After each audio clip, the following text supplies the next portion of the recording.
K15!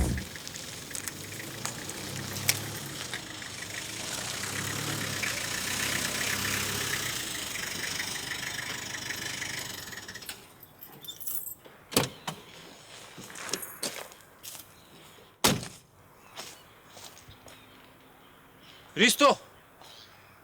Оди да питам нещо. Що правиш? Добър ли си? Що правим? По депресия съм, разбираш. Хороскопа много лош ми е за вай викет, разбираш. Телевизия кажа много малко елементи за среки, разбираш.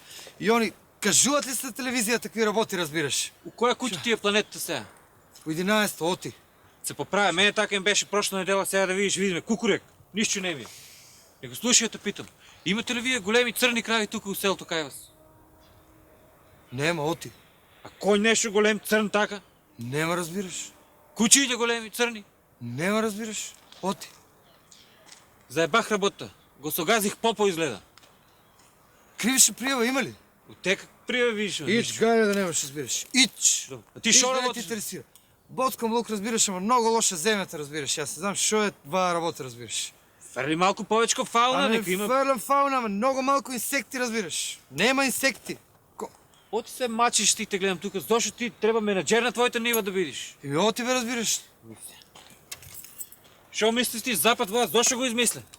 Шо е това, ортопедски, разбираш. Кондури над вас прата. Това е за напредуване на земеделието. Госпожата дека ти е тебе. Госпожата ми е на семинар.